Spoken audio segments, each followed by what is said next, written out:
আমাকে শহীদ করে সেই মিছিলে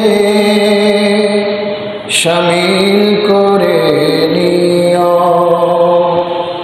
আমাকে শহীদ করে সেই মিছিলে শামিল করে নিও।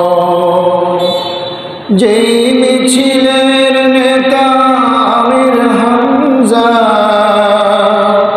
খোবায়েব খাব্বাব আল্লাহর ছিল যারা অতি প্রিয়, শামিল করে নিও। আমাকে শহীদ করে সেই মিছিলে শামিল করে নিও।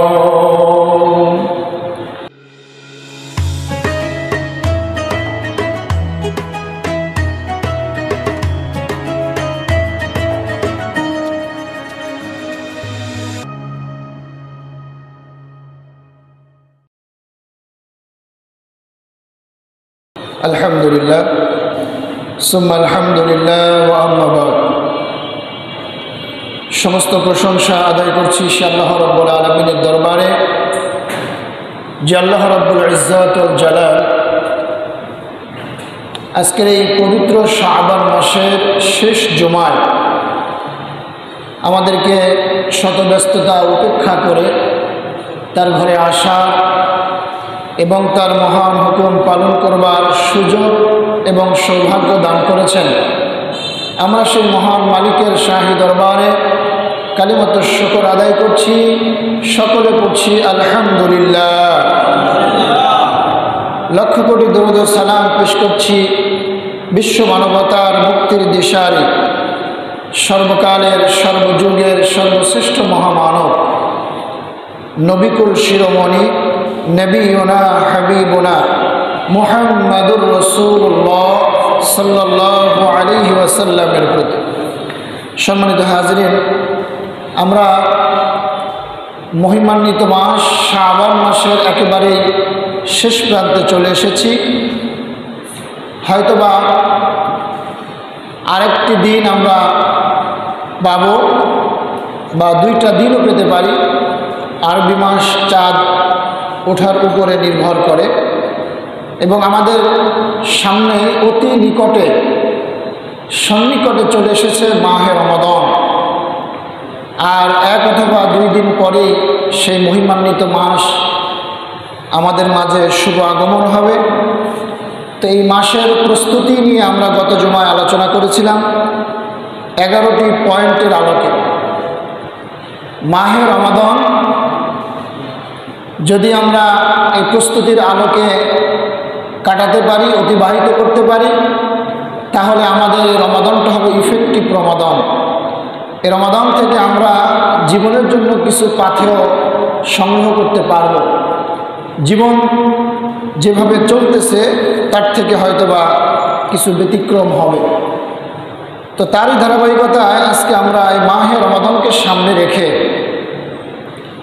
আমাদের যেই ব্যবহারিক জীবন আছে, এই ব্যবহারিক জীবনটা কিভাবে হওয়া দরকার কোরআন এবং হাদিসের আলোকে, এবং রমাদান মাসটাকে সামনে রেখে এটাকে উসিলা করে আমরা যেন আমাদের এই ব্যবহারিক জীবনটাকে পরিবর্তন করতে পারি, এই বিষয়গুলো যাদের মধ্যে আছে আলহামদুলিল্লাহ। আর যাদের মধ্যে ব্যবহারিক জীবনে আজকের এই আলোচিত বিষয়গুলো ঘাটতি রয়েছে, আমরা সামনে মাহে রমাদানকে টার্গেট করে আমাদের এই ব্যবহারিক জীবনটাকে আমরা সুন্দর করব এবং এই সুন্দরের মাধ্যমে দুনিয়ায়ও একটা সফলতা আশা করি এবং পরকালীন যে মুক্তি, আখিরাতের সবথেকে বড় পাওয়া যেটা আল্লাহ রাব্বুল আলামিনের কাছ থেকে নাজাত, এটার বিনিময়ে সে নাজাতটাও আমরা পেতে পারি ইনশাআল্লাহ। তো আজকে আমরা কোরআন এবং হাদিসের আলোকে আমাদের ব্যবহারিক জীবনটা কেমন হবে এটার সম্পর্কে আমরা আলোচনা করব। প্রিয় হাজিরিন, ব্যবহারের কথা যদি আমরা বলি, ব্যবহারটা মূলত পারস্পরিক কথা, কাজ, লেনদেন, মোলাকাত, মুআমিলাত এগুলি মূলত ব্যবহার। আমরা অনেক সময় বলি যে অমুক লোকের ব্যবহার ভালো না, অমুকের ব্যবহার খারাপ, বা ওই লোকটার ব্যবহার খুব ভালো। এগুলি আমরা বলি তার আচার আচরণ, কথাবার্তা, কাজ কর্ম, মোলাকাত, মুআমালাত, এগুলি বিচার বিশ্লেষণ করে। তো ব্যবহারের দুইটি উপকারিতা আছে। যদি ব্যবহারিক জীবনটা আমাদের সুন্দর হয়, ব্যবহার যদি সুন্দর হয়, আচরণ যদি সুন্দর হয়, তাহলে একদিকে যেমন দুনিয়ায় আপনি সফলতা পাবেন, দুনিয়ার মানুষ আপনাকে গ্রহণ করবে, অ্যাকসেপ্ট করবে, ভালোভাবে নেবে। আবার সবথেকে বড় সফলতা যেটা, সেটা হলো আল্লাহ রাব্বুল আলামিনের কাছ থেকে নাজাত, পরকালীন মুক্তি। এই সুন্দর ব্যবহারের মাধ্যমে এটা নিশ্চিত করা যায়। তো এই ব্যবহার, আমাদের যে ব্যবহারিক জীবন, এটা মূলত 5 শ্রেণীর মানুষের সাথে সম্পৃক্ত। অর্থাৎ আমরা যে আচার আচরণ, ওঠা বসা, কথাবার্তা, এগুলি আমরা বলে থাকি, যাদের সঙ্গে হয়, ওঠা বসা হয়, এরা হলো 5 শ্রেণী, 5টা শ্রেণীতে বিভক্ত। 1 নম্বরে রয়েছে হলো আমাদের পরিবার, 2য় নম্বরে রয়েছে আমাদের প্রতিবেশী, 3য় নম্বরে রয়েছে আত্মীয় স্বজন, 4র্থ নম্বরে রয়েছে দ্বীনি সম্পর্ক যাদের সঙ্গে, অর্থাৎ দ্বীনি ভাই, সর্বশেষ 5ম নম্বরে রয়েছে সাধারণ মানুষ। তো এই যে 5টা শ্রেণীর কথা বললাম, মূলত প্রত্যেকটা মানুষের আচার ব্যবহার, চলাফেরা, কথাবার্তা, উঠা বসা, এই 5 শ্রেণীর মানুষের সাথেই আমাদের হয়ে থাকে। তো এই জায়গাগুলোতে যদি আমরা আমাদের ব্যবহারটাকে সুন্দর করতে পারি, মাধুর্যপূর্ণ করতে পারি, সৌন্দর্যমণ্ডিত করতে পারি, এর দ্বারা যেমন এই 5 শ্রেণীর মানুষদের কাছে একটা গ্রহণযোগ্যতা পাওয়া যায়, একটা ভালো মানুষ হিসেবে তাদের কাছে একটা সমর্থন পাওয়া যায়, ঠিক তেমনিভাবে আল্লাহ রাব্বুল আলামিনের কাছেও সুন্দর ব্যবহারের মাধ্যমে একটি নাজাতের একটি বার্তা, নাজাতের একটি আশা, এটা আমরা করতে পারি। তো প্রিয় ভাইরা, তাহলে আমরা সরাসরি আলোচনার মধ্যে চলে যাই। 1 নম্বরে ব্যবহারিক জীবন যাদের সাথে আমাদের সম্পৃক্ত, 1 নম্বরে হলো আমাদের পরিবার। আমাদের প্রত্যেকেরই পরিবার আছে। এখনই পরিবারের ব্যাপারে আল্লাহ রাব্বুল আলামিন কোরআন কারিমে অনেক জায়গায় কথা বলেছেন, পরিবারের জন্য দোয়া করতে বলেছেন, এবং পরিবারের প্রতি আমাদের দায়িত্ব কী, কর্তব্য কী, এগুলিও আল্লাহ এবং আল্লাহ রাসূল বিভিন্নভাবে বর্ণনা করেছেন। এই পরিবারের মধ্যে রয়েছে আমাদের বাবা মা, ভাই বোন, স্ত্রী, সন্তান। এই যে 3টা শ্রেণীর মানুষ, এটা নিয়েই হচ্ছে মূলত আমাদের পরিবার। এখন এই পরিবারগুলোর কর্তা যারা, পরিবারগুলো যারা পরিচালনা করেন, তারা হচ্ছে পরিবারের কর্তা। তো পরিবারকে আপনি যেমন দুনিয়ার জীবনে তাদের সার্বিক বিষয়ের নিশ্চয়তা প্রদান করেন, আর্থিক দিক দিয়ে হোক, খাদ্যের দিক দিয়ে হোক, আনুষঙ্গিক চিকিৎসা, বাসস্থান, এই যে মৌলিক বিষয়গুলিতে একজন পরিবারের যিনি কর্তা থাকেন, তিনিই মূলত এই বিষয়গুলো ডিল করেন, এগুলি তিনিই ফয়সালা করেন। পরিবারের বাকি সদস্যরা তার প্রতি ডিপেন্ডেন্ট থাকে, তার প্রতি নির্ভর থাকে। তো এটা যেমন একজন পরিবারের কর্তা হিসেবে আমাদের দায়িত্ব, আবার এই পরিবারের লোকগুলো যেন দ্বীনের বাহিরে গিয়ে, দ্বীন বিমুখ হয়ে যেন জাহান্নামে চলে না যায়, এ ব্যাপারেও আল্লাহ রাব্বুল আলামিন আমাদেরকে সতর্ক করেছে। আল্লাহ রাব্বুল আলামিন বলেন, ইয়া আইয়ুহাল্লাযীনা আমানু কু আনফুসাকুম ওয়া আহলিকুম নারা। আল্লাহ তাআলা বলেন, হে ঈমানদারগণ, হে বিশ্বাসীগণ, তোমরা নিজে জাহান্নামের আগুন থেকে বাঁচো, আর তোমাদের পরিবার পরিজন, আহাল যারা আছে তাদেরকেও ওই জাহান্নামের আগুন থেকে বাঁচাও। তার মানে শুধু নিজে জাহান্নামের থেকে বাঁচার জন্য ভালো কাজ করলে হবে না, এই ভালো কাজের মধ্যে পরিবারকেও সম্পৃক্ত করতে হবে, পরিবারের যারা আছে তাদেরকেও সম্পৃক্ত করতে হবে, এবং তাদের সঙ্গে আমাদের আচরণটা কি হবে, ব্যবহারিক জীবনে, বাস্তবতায় তাদের সঙ্গে যখন আমরা কথাবার্তা বলবো, মোলাকাত মুআমেলাত হবে, পরিবারের সঙ্গে যখন আমরা সময় কাটাবো, তখন আমাদের ব্যবহারটা কেমন হবে? দেখেন, পরিবারের 1 নম্বরের প্রধান ব্যক্তি হচ্ছে বাবা মা। বাবা মার ব্যাপারে আল্লাহ রাব্বুল আলামিন তার ইবাদতের পরে, তার গোলামির পরে, আল্লাহর দাসত্বের পরে আল্লাহ তাআলা বাবা মার হকের কথা বলেছে। আল্লাহ রাব্বুল আলামিন বলেন, ওয়াকাদা রাব্বুকা আল্লা তা'বুদু ইল্লা ইয়্যাহু ওয়া বিল ওয়ালিদাইনি ইহসানা। আল্লাহ তাআলা বলেন, হে নবী, আপনার রবের পক্ষ থেকে চূড়ান্ত ফয়সালা হয়ে গিয়েছে, চূড়ান্ত সিদ্ধান্ত গ্রহণ করা হয়েছে। আল্লাহ তা'বুদু ইল্লা ইয়্যাহু, তোমার এই রবের ইবাদত ছাড়া, রবের দাসত্ব ছাড়া, রবের গোলামি ছাড়া আর কারো কোনো গোলামি করা যাবে না, কারো কোনো দাসত্ব করা যাবে না, আর কারো কোনো বন্দেগী করা যাবে না। ওয়া বিল ওয়ালিদাইনি ইহসানা, আর রবের দাসত্বের পরে, রবের গোলামির পরে, রবের রেজামন্দির পরে তোমাদের প্রতি আরেকটা দিক নির্দেশনা হলো, তোমরা তোমাদের পিতামাতার প্রতি ইহসান করবে। সুবহানাল্লাহ। পিতামাতার সাথে সদাচরণ করবে, তাদের সামনে তোমার বিনয়ের বাহুকে অবতারিত করে দেবে, তাদের সঙ্গে সামনে নম্রভাবে, ভদ্রভাবে তাদের সামনে থাকতে হবে। তাদের সঙ্গে যখন কথা বলবে, তোমার কথার দ্বারা যেন এমন না হয় তারা একটা শব্দ উচ্চারণ করে মুখে, এমন ব্যবহার তাদের সঙ্গে করো না। আল্লাহ তাআলা বলেন, ওয়া কুল্লাহুমা কাওলান কারীমা, আর যখন তাদের সঙ্গে তুমি কথা বলবে, তোমার কথা যেন কর্কশ সুর না হয়, তোমার কথাটা যেন ধমকের সুরে না হয়। ওয়া কুল্লাহুমা কাওলান কারীমা, বরং তাদের সঙ্গে যখন তুমি কথা বলবে তখন মিষ্টি ভাষায়, নরমভাবে, নরম তবিয়তের মাধ্যমে তাদের সঙ্গে কথা বলবে। সুবহানাল্লাহ। আল্লাহ রাব্বুল আলামিন যেই জায়গায় পিতামাতার কথা বলেছেন সেখানে আল্লাহ তাআলা ব্যাখ্যা দিয়েছেন। আল্লাহ রাব্বুল আলামিন তার ইবাদতের পরে, তার দাসত্বের পরে পিতামাতার প্রতি ইহসান করার কথা বললেন। রব্বুল আলামিন সূরাতুল বানী ইসরাঈলের মধ্যে যে 14টা কর্মসূচি আল্লাহ রাসূলকে দিয়েছিলেন, সেই 14টা কর্মসূচির মধ্যে 1 নম্বরটা শুধু আল্লাহ রাব্বুল আলামিন তার নিজের জন্য রেখেছিলেন, বাকি 13টা মানুষের জন্য দিয়েছেন। এই যে মানুষের জন্য যেই 13টা কর্মসূচি, 13টা হক আল্লাহ তাআলা ঘোষণা করেছিলেন, তার মধ্যে সবথেকে প্রথম যে হক সেটা হলো পিতামাতার সাথে ভালো আচরণ করা। সুবহানাল্লাহ। তাহলে পরিবারের 1 নম্বরের সদস্য যারা আমাদের পিতামাতা, তাদের সঙ্গে আমাদেরকে ভালো আচরণ করতে হবে। পিতামাতা যদি খারাপও হয়, মানুষ হিসেবে তারা যদি খারাপও হয়, মনে রাখতে হবে একজন মা, একজন বাবা কখনো বাবা মা হিসেবে খারাপ হয় না। দুনিয়ার সব থেকে খারাপ যে মানুষটা, সেও বাবা হিসেবে সব থেকে ভালো একজন বাবা।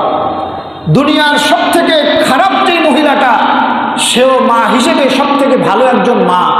সুতরাং বাবা যদি খারাপ হয়, মা যদি খারাপও হয়, সন্তান হিসেবে আমার রাইট নাই তার সঙ্গে আমি খারাপ আচরণ করব। এই সুযোগ আল্লাহ তাআলা আমাদেরকে দেন নাই। এজন্য যে কোনো অবস্থায় পিতামাতার সাথে ভালো আচরণ করতে হবে। পিতামাতাকে কষ্ট দেওয়া যাবে না, এমন স্বরে তাদের সঙ্গে কথা বলা যাবে না যে তারা শব্দটা পর্যন্ত উচ্চারণ করে। আল্লাহ রাসূল সাল্লাল্লাহু আলাইহি ওয়াসাল্লাম বলেন, রিদার রাব্বি রিদাল ওয়ালিদাইন ওয়া সাখাতার রাব্বি সাখাতাল ওয়ালিদাইন। ও দুনিয়ার মানুষ, একটা কথা খুব ভালো করে জেনে নাও, তুমি ইবাদত বন্দেগী, আমল, নেক আমল যাই কিছু করো না কেন, নামাজ, রোজা, হজ, যাকাত যাই কিছু করো না কেন, রিদা আর রব্বি রিদাল ওয়ালিদাইন, তোমার পিতামাতা যদি তোমার প্রতি সন্তুষ্ট থাকে তাহলে আল্লাহ তোমার প্রতি সন্তুষ্ট হবেন।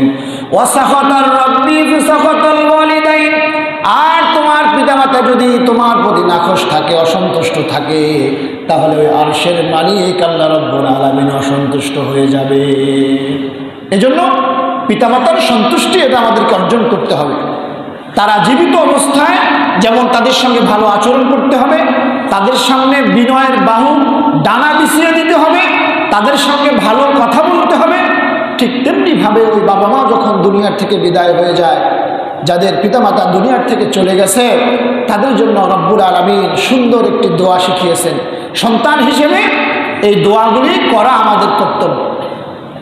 আল্লাহ রব্বুল আলামিন বলেন, শুধু দুনিয়ায় থাকা অবস্থায় তাদের সঙ্গে ভালো আচরণ করা নয়, শুধুমাত্র তার সামনে বিনয়ের বাহু, বিনয়ের ডানাটা বিছিয়ে দেওয়া নয়, বরং বাবা মা যখন দুনিয়ার থেকে বিদায় হয়ে যাবে, তুমি ওই বাবা মার জন্য আমার দরবারে দোয়া করবে, রব্বিরহামহুমা কামা রব্বায়ানি সগীরা।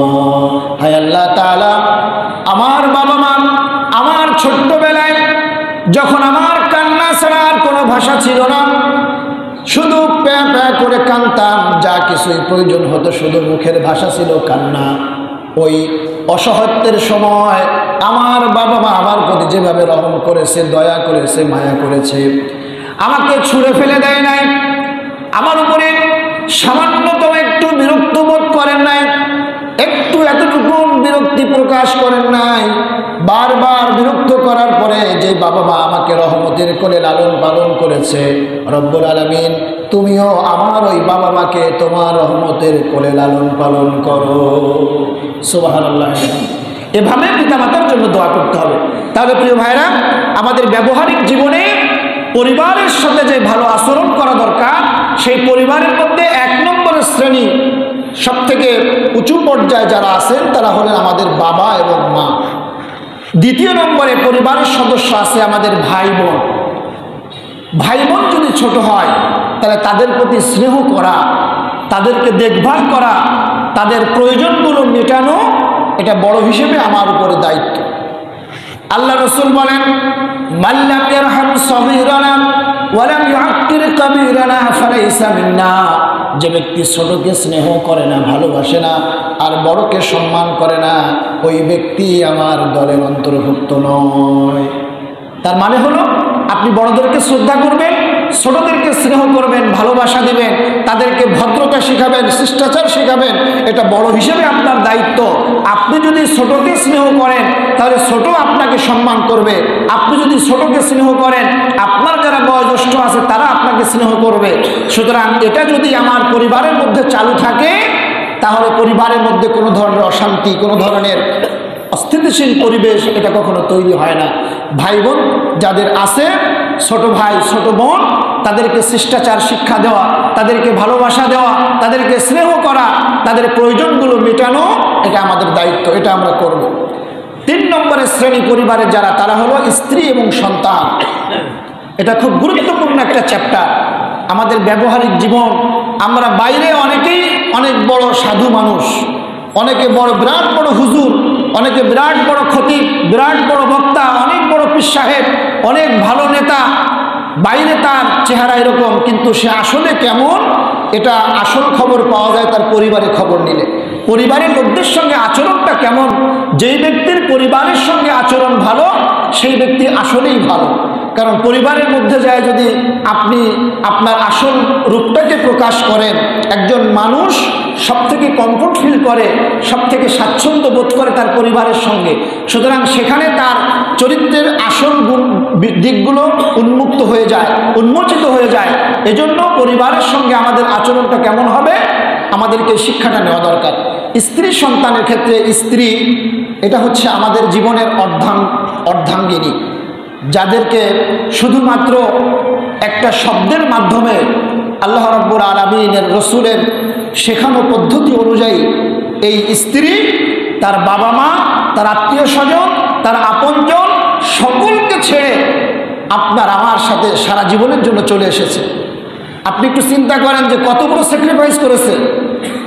আপনি, আমি, আমাদের বাবা মা, ভাই বোন, আত্মীয় স্বজন, আমার চেনা পরিবেশের মধ্যে আমরা থাকতেছি, কিন্তু একজন স্ত্রী, সে তার পরিচিত পরিবেশ, তার আপনজন, তার বাবা মা, তার ভাই বোন, আত্মীয় স্বজন, আপনজনদেরকে ছেড়ে সারা জীবনের জন্য আপনার সাথে চলে আসলো। তাহলে একজন স্বামী হিসেবে আপনার দায়িত্ব, আপনার কর্তব্য ওই স্ত্রীকে সারা জীবন, স্ত্রী যদি আপনার জন্য কোনো কিছু নাও করে, ওই স্ত্রীকে ভালো রাখা, একজন ভালো মানুষ হিসেবে প্রত্যেকটা স্বামীর দায়িত্ব এবং কর্তব্য। কারণ সে তার সব কিছু ছেড়ে দিয়ে আপনার কাছে চলে এসেছে, আপনার বাড়িতে থাকতেছে, আপনার পরিবারের জন্য সে রান্না করতেছে, আপনার সন্তানের জন্য সে কষ্ট করতেছে, আপনার দেখভাল করতেছে। এই যে দায়িত্ব একজন স্ত্রী পালন করছে, একজন আদর্শবান স্বামী হিসেবে আপনার দায়িত্ব সেই স্ত্রীর দিকেও খেয়াল রাখা। তাহলে স্ত্রীর যেই সাংসারিক কাজকর্ম করে সাধারণভাবে আমরা মনে করি এগুলি সব স্ত্রীর দায়িত্ব, এগুলি আল্লাহর পক্ষ থেকে তার জন্য নির্দিষ্ট করে দেওয়া হয়েছে। আমি স্বামী লাট বাহাদুর, এ জায়গায় আমার কোনো কাজ নাই, আমার কোনো অংশীদারিত্ব নাই। আমি চাকরি করে আসছি, আমি বড় সাহেব, আমি এসে অর্ডার করলাম 1 কাপ চা দাও, 1 গ্লাস পানি দাও, এটা দাও ওটা দাও, কিন্তু এই চিন্তাটা আমার মাথায় আসে না যে আমার স্ত্রী সেও সারাদিন বসে থাকে নাই, সেও সাংসারিক কাজকর্ম করেছে, সন্তানদের লালন পালন করেছে। আপনি চিন্তা করেন যে যার ঘরে একটা ছোট্ট সন্তান আছে, 2-3 বছরের একটা বাচ্চা, এই বাচ্চাটা, এটা আপনি নিজে চিন্তা করলেই বুঝতে পারবেন যে সারাদিন এই বাচ্চাটা ঘরটাকে কতবার এলোমেলো করে আর কতবার আপনার স্ত্রী এটাকে আবার ঠিকঠাক করে। আপনি একজন পুরুষ মানুষ, আপনাকে যদি দায়িত্ব দেওয়া হয় যে আজকে এই সন্তান যতবার জিনিসগুলো এলোমেলো করবে ততবার তুমি ঠিক করবা, এই একটা দায়িত্ব যদি কোনো পুরুষকে দেওয়া হয়, এটা নিশ্চিত যে অন্তত 10 বার ওই সন্তানকে পিটাবে। কারণ সেই ধৈর্য আল্লাহ পুরুষকে দেন নাই, কিন্তু আল্লাহ তাআলা এই ধৈর্যটা, এই গুণটা নারীর মধ্যে দিয়েছেন। সুতরাং তিনি যে দায়িত্ব পালন করছেন, এজন্য অবশ্যই তাকে আমাদেরকে সহযোগিতা করা প্রয়োজন। আমার ভাইয়ের, আমার বন্ধুরা, আল্লাহর নবী মুহাম্মদুর রাসূলুল্লাহ সাল্লাল্লাহু আলাইহি ওয়াসাল্লাম রাষ্ট্রীয় দায়িত্ব পালন করে নানান ধরনের কাজকর্ম করে ক্লান্ত মাখা শরীর নিয়ে তিনি যখন ঘরে ফিরতেন, অনেক দিন দেখতেন হযরতে মা আয়েশার রান্না হতে দেরি আছে, রান্না শেষ হয় নাই। হযরতে মা আয়েশা বলেন, আল্লাহ রাসূল আমার দিকে চোখ মোটা করে তাকান নাই, ভুরু কুঞ্চিত করেন নাই, উঁচু গলায় কথা বলেন নাই, বরং ওই ক্লান্ত মাখা শরীর নিয়ে আমার পাশে বসে তরকারি কুটে আমার রান্নার কাজে আমাকে সাহায্য করেছে। সুবহানাল্লাহ। এটা হলো রাসূলের চরিত্র। আমরা সেই রাসূলের উম্মত দাবি করি, কিন্তু এই চরিত্র আমাদের মধ্যে নাই। বরং এমনও ইতিহাস বাংলায় আছে যে স্বামী কাজ থেকে ঘরে ফিরে এসে দেখেছে রান্না হতে দেরি আছে, রান্নারত অবস্থায় স্ত্রীকে পিটাইয়ে বেহুশ করে ফেলছে। এরকম জালিম মার্কা স্বামী বাংলাদেশে আছে না নাই?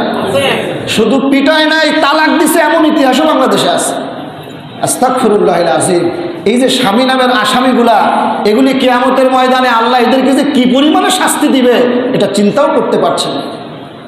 আপনি একটা দিন রান্না করেন তো কেমন লাগে।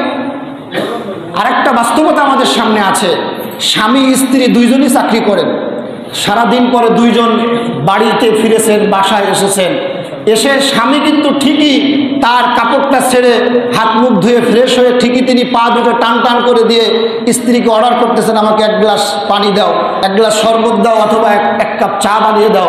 অথচ ওই স্বামীর মাথায় এই চিন্তাটা নাই, আমি যেমন সারাদিন কষ্ট করে আসছি, আমার স্ত্রীও সারাদিন চাকরি করে আসছে, তারও একটু রেস্টের প্রয়োজন, তারও একটু স্বাভাবিকভাবে তার একটু পরিষ্কার পরিচ্ছন্নতার প্রয়োজন, তারও একটু রেস্টের দরকার আছে। এই চিন্তা কিন্তু স্বামীরা করে না। আসার সাথে সাথে স্ত্রী আবার এতক্ষণ বাইরে কাজ করে এসেছে, আবার ঘরে আসার সাথে সাথে ঘরের কাজ করা শুরু করে দেয়। তারপরেও অনেক স্বামী নামের আসামি আছে যারা স্ত্রীর সঙ্গে খারাপ ব্যবহার করে, দুর্ব্যবহার করে। এটা করবেন না। একজন স্ত্রী সে তার সবটুকু উজাড় করে দিয়ে তার স্বামী, তার সন্তানের জন্য করে। সব থেকে বড় কথা, তার আপনজন ছেড়ে, তার চেনা পরিবেশ ছেড়ে, সব কিছু ছেড়ে সে আপনার কাছে থাকছে, আপনার বাড়িতে এসেছে। এই জন্য হলেও একজন স্বামীর উচিত স্ত্রীর প্রতি সহানুভূতিশীল হওয়া।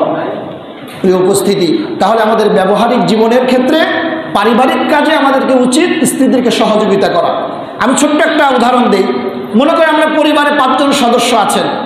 এই 5 জন সদস্য যখন 3 বেলা খানা খান, আপনারা খানা খাওয়ার পরে 5 জনের 5টা প্লেট, স্ত্রী সহ যদি 6 জন হয় 6টা প্লেট, এরপরে আনুষঙ্গিক থালা বাসন, এগুলি কিন্তু সর্বশেষ ওই স্ত্রীকেই ধুতে হয়। স্ত্রী যদি অসুস্থ হয় তারপর ওই কাজগুলো তারই করা লাগে।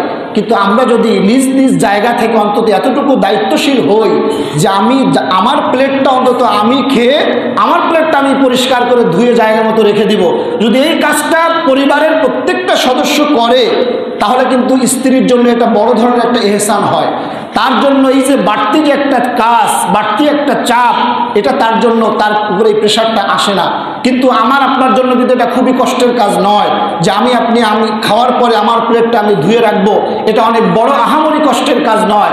শুধুমাত্র একটু মানসিকতার পরিবর্তনের প্রয়োজন, দৃষ্টিভঙ্গি পরিবর্তনের প্রয়োজন। কিন্তু আমরা মনে করি যে আমি স্বামী, আমি হলো বস, আমি যা বলবো স্ত্রী চোখ বুজে তাই করবে, স্ত্রীর কোনো স্বাধীনতা নাই। এই চিন্তাটা আমরা যারা করি তাদের পরিবারের মধ্যে আপনি দেখবেন কোনো রহমত নাই, সারাদিন ঝগড়া বিবাদ লেগেই আছে। স্ত্রী সুযোগ পেলে পরক্রিয়া করে, কি করবে? স্বামীর কাছে কোনো জায়গা নাই, স্বামীর কাছে কোনো ভালোবাসা নাই, শুধু রোবটের মতো সারাদিন কাজ করে, এরপরে একটু ভুল হইলে স্বামীর ঝাড়ি খাইতে হয়। এই ধরনের পরিবেশ যেই পরিবারে আছে সেখানে স্ত্রী তো পরক্রিয়া করবেই, সেখানে তো স্ত্রীর সঙ্গে অশান্তি হবেই। আর আপনার স্ত্রীর যেই সম্পর্কের যেই মেকানিজম, এটা তো আপনার সন্তান শিখতেছে, আপনার সন্তান বড় হচ্ছে, আপনার এই সম্পর্ক দেখে সেও এটা দেখে দেখে শিখতেছে, পরবর্তী প্রজন্ম সেও এগুলো প্র্যাকটিস করবে তার জীবনে। এজন্য পরবর্তী প্রজন্মের জন্য হলেও, পরবর্তী জেনারেশনের কথা চিন্তা করে হলেও স্ত্রীর সঙ্গে ভালো আচরণ করা দরকার। কারণ আপনার সন্তানের সামনে আপনি যখন আপনার স্ত্রীর সঙ্গে একটা খারাপ আচরণ করবেন, এটার ব্যাড ইফেক্ট আপনার সন্তানের উপরে পড়বে, আপনার সন্তানের মানসিকতার উপরে পড়বে, সে মেন্টাল ডিসঅর্ডারে ভুগবে। একটা সময় সে দেখবেন মানসিকভাবে অসুস্থ হয়ে গেছে, তার মধ্যে স্বাভাবিক কাজকর্ম আপনি আর খুঁজে পাবেন না। এজন্য প্রিয় ভাইরা, পরিবারের সদস্যদের মধ্যে তাদের সঙ্গে ভালো আচরণ করা এবং স্ত্রীকে সবথেকে বেশি সহযোগিতা করা, তার প্রতি সহনশীল হওয়া একজন স্বামী হিসেবে প্রত্যেকের দায়িত্ব। হযরত ওমর রাদিয়াল্লাহু তাআলা আনহু বলেছেন, তুমি যখন পরিবারের মধ্যে যাবে, ঘরে যখন ঢুকবে তখন একটা বাচ্চা হয়ে ঘরের মধ্যে ঢোকো, আর যখন তুমি বাইরে বের হয়ে আসবে একজন পুরুষ মানুষ হয়ে বাইরে বের হয়ে আসো। কিন্তু আমাদের সমাজে এমন অনেক পুরুষ আছে, বাইরে থাকে মেয়ে মানুষের মতো, ঘরের মধ্যে গেলে বাঘ হয়ে যায়। স্ত্রী তারা দেখলে ভয় পায়, সন্তান কাছে আগায় না। আপনি যে কত বড় ভালো মানুষ এটা প্রমাণ হবে আপনার ঘরে গেলে। যদি আপনি বাড়িতে ঢুকলে আপনার সন্তানগুলো আপনার কাছে না আসে, স্ত্রী ধারের কাছে না আগায়, তাহলে বুঝতে হবে আপনি কত বড় জালিম। আপনাকে দেখে যদি আপনার সন্তান আনন্দিত না হয়, সারাদিন পরে আপনি আসছেন, সন্তানগুলি তো দৌড়ে আসার কথা আপনার কাছে, বাবা এসেছে আপনাকে জড়িয়ে ধরবে, আপনাকে চুমু খাবে, স্ত্রী হাসি মুখে আপনার দিকে এগিয়ে আসবে, কিন্তু আপনার আচরণ এতটাই খারাপ যে ওই মানুষগুলো আপনাকে সহ্য করতে পারে না, এজন্য আপনার ধারের কাছেও আসে না। প্রিয় হাজিরিন, এটা যদি আমাদের জীবনে কারোর সঙ্গে মিলে, তাহলে আপনি ইবাদত বন্দিকে যা কিছু করছেন এগুলি আপনি সব তুলে রাখেন, এগুলির বিনিময়ে আল্লাহর জান্নাত আপনার নসিবে জুটবে না। ইমাম জাউজি রহমতুল্লাহ আলাইহি একটা বাণীতে তিনি বলেছেন, একজন মানুষ সে যদি 1000টা অপরাধ নিয়ে আল্লাহর দরবারে উঠে এবং ওই 1000টা অপরাধের মধ্যে যদি মানুষের সাথে সম্পর্কিত কোনো অপরাধ না থাকে, অর্থাৎ আপনি কোনো মানুষকে কষ্ট দিচ্ছেন, কারোর প্রতি জুলুম করছেন, কারো হক নষ্ট করছেন, এই ধরনের কোনো অপরাধ যদি না থাকে, আল্লাহ ইচ্ছা করলে তাকে মাফ করলেও করে দিতে পারেন। কিন্তু আরেকজন মানুষ একটা মাত্র অপরাধ নিয়ে আল্লাহর দরবারে উঠেছে এবং ওই একটা অপরাধী মানুষের সাথে সম্পর্কিত, আপনি মানুষের প্রতি জুলুম করছেন, মানুষকে কষ্ট দিচ্ছেন, তার প্রতি ক্ষমতার অপব্যবহার করছেন, খবরদারি করেছেন, হয়তো সে বলতে পারে নাই, আপনার সামনে সে নতজানু ছিল, অবস্থানগত কারণে সে আপনার প্রতিবাদ করতে পারে নাই, কিন্তু মনে মনে ঠিকই আল্লাহর কাছে বিচার ঠিকই দিয়ে রেখেছে। ইমাম জাউজি বলেন, ওই একটা অপরাধ যদি মানুষের সাথে সম্পর্কিত হয়, ওই একটা অপরাধের জন্য ওই লোকটা জাহান্নামে চলে যাবে, তাকে আল্লাহ রাব্বুল আলামিন নিজেও মাফ করবেন না। এটা খুব বড় একটা সেন্সিটিভ বিষয়। এজন্য আমাদের এই পরিবারের ক্ষেত্রে আমরা এই কাজগুলি করব, স্ত্রীকে সহযোগিতা করব, তার প্রতি সহনশীল হব, তাকে পারিবারিক কাজে সাহায্য করব এবং সন্তান যারা আছে আমাদের সন্তানদেরকে শিষ্টাচার শিক্ষা দেব, সন্তানদেরকে ভালো একটা জীবন। আপনি বাবা হিসেবে আপনার সন্তানকে আপনি যত বড় ডক্টরের ডিগ্রি অর্জন করিয়ে দেন না কেন, আপনি যত সম্পদের পাহাড় রেখে যান না কেন, একজন সন্তানের জন্য তার বাবার পক্ষ থেকে সবথেকে বড় সম্পদ হলো একটা সুন্দর আদর্শ। কারণ সন্তানগুলি বাবার থেকে শেখে, মাকে দেখে শেখে। আপনি তার সামনে কি আচরণ করছেন, আপনার অ্যাটিটিউডটা কি, আপনার ভাব ভঙ্গিটা কেমন, আপনি কথাবার্তাকে কিভাবে বলেন, আপনি মানুষের সঙ্গে কি মিথ্যা বলেন না সত্য বলেন, আপনি মানুষকে কি ধোঁকা দেন, আপনি কি মানুষের সঙ্গে ফান করেন, প্রতারণা করেন, এগুলি আপনার সন্তান কিন্তু ফলো করে। তো আপনি যেগুলি শিখাবেন এগুলি আপনার সন্তান আপনার থেকে শিখবে। যদি আপনি সন্তানকে যদি ভালো কিছু দিতে চান, তাহলে হযরত লুকমান আলাইহিস সালাম 10টা নসিহত করেছিলেন তার সন্তানকে। আল্লাহ রাব্বুল আলামিনের কাছে এই নসিহতগুলো এতটাই ভালো লেগেছে, এতটাই ভালো লেগেছে, আল্লাহ রাব্বুল আলামিন একটা সূরা হযরত লুকমান আলাইহিস সালামের নামে কোরআনের মধ্যে আল্লাহ তাআলা দিয়েছেন। কিয়ামত পর্যন্ত পৃথিবীতে এমন কোনো বক্তার বক্তব্য নাই যে কিয়ামত পর্যন্ত পৃথিবীতে থাকবে। সর্বোচ্চ 100 বছর থাকতে পারে, এরপরে সেটা বিলীন হয়ে যাবে। কিন্তু একমাত্র বক্তা হযরত লুকমান আলাইহিস সালাম, যার বক্তব্যটা আল্লাহ রাব্বুল আলামিন এই কোরআনের মধ্যে কোট করে দেওয়ার কারণে কোরআন থাকবে যতদিন, হযরত লুকমান আলাইহিস সালামের বক্তব্য পৃথিবীতে থাকবে ততদিন। সূরা লুকমান পড়বেন, এখানে সন্তানের জন্য কি নসিহত করা দরকার 10টা নসিহত এখানে দেওয়া আছে। আরেকদিন সময় করে বলবো। তাহলে পিতামাতার পক্ষ থেকে সন্তানের জন্য এটা আদর্শ হওয়া দরকার। প্রিয় হাজিরিন, 2 নম্বরে আমাদের ব্যবহারিক জীবনে যাদের সঙ্গে আমরা উঠা বসা করি, চলাফেরা করি, তারা হলো আমাদের প্রতিবেশী।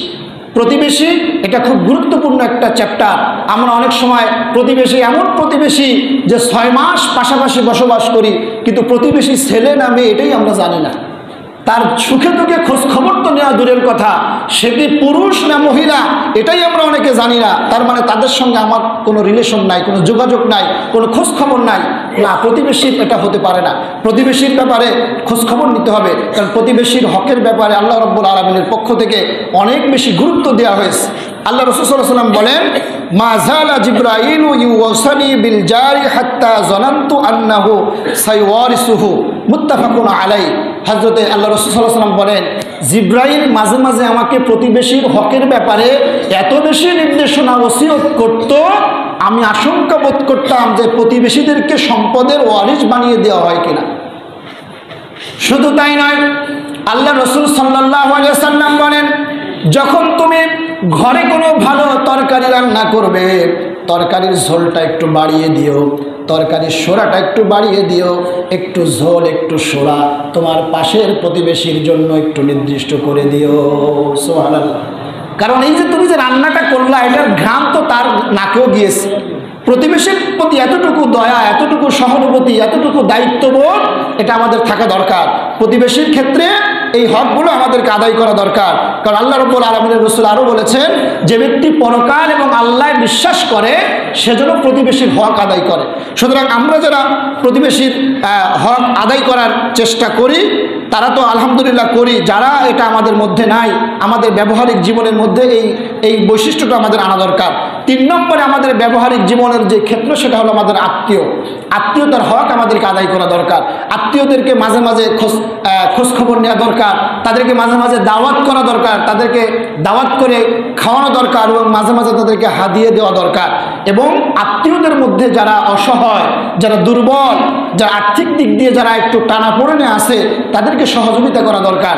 এই যে রমজান মাস শুরু হচ্ছে, আপনি একটু খোঁজ খবর নেন। আপনি যদি সামর্থ্যবান হয়ে থাকেন, আপনার নিকট আত্মীয়ের মধ্যে কারা একটু সমস্যার মধ্যে আছে, তাদেরকে আপনি একটু রমজান উপলক্ষে কিছু বাজার করে দেন, অথবা কিছু টাকা পয়সা দেন। রমজান মাসটা সে যেন সুন্দরভাবে পরিবার নিয়ে চলতে পারে, এতটুকু ব্যবস্থা আপনি করে দেন।